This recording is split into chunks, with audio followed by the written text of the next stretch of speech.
मुझे याद है स्वर्गीय राजीव गांधी ने एक भाषण में कहा था कि मैं दिल्ली से 1 रुपया भेजता हूँ, मगर जहाँ रुपया भेजता हूँ वहां पहुंचते पहुंचते 19 पैसे रह जाते हैं। मैंने उनसे कहा कि ये चमत्कार कैसे होता है? भास्कर कहने लगे कि जब रुपया चलता है तो घिसता है।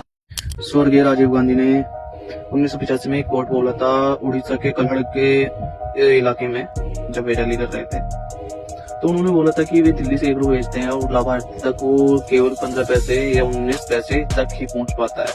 जो मतलब डायरेक्ट लाभ होता है वो 19 पैसे 15 पैसे तक ही लाभ पहुंच पाता है।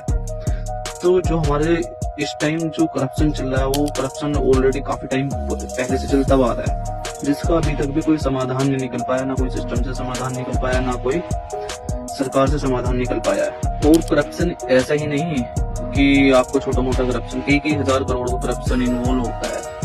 एक जगह से क्या कहते हैं खबर निकल आ रही है कि जो 4 लेन का फ्लाईओवर था वो अचानक से 2 लेन का हो जाता है। यानी कि आप 4 लेन के फ्लाईओवर पे गाड़ी चला रहे हो वन साइड से, और अचानक ही आपके सामने 70-80 की स्पीड पे, 100 की स्पीड पे भी चलती है गाड़ियां, उस पर ज्यादा ही मिल गई, तो अचानक से दीवार आ जाए तो उसमें क्या ही होगा? उसमें 2 ही चीज होंगी, या तो वो दीवार टूट के नीचे जाकर आप गिर जाओगे और बचने के चांस बिल्कुल 5% या ना के बराबर होंगे।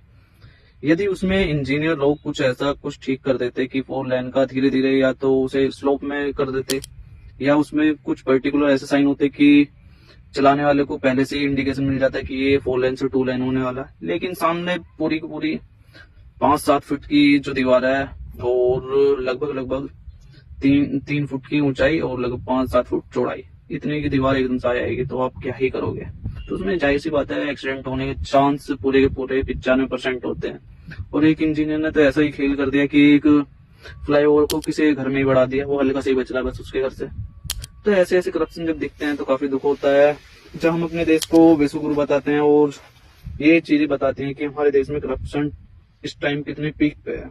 तो आप अपना ओपिनियन और सजेशन हमें शेयर कर सकते हैं, और वीडियो को ज्यादा से ज्यादा लोगों तक शेयर करें। जय हिंद।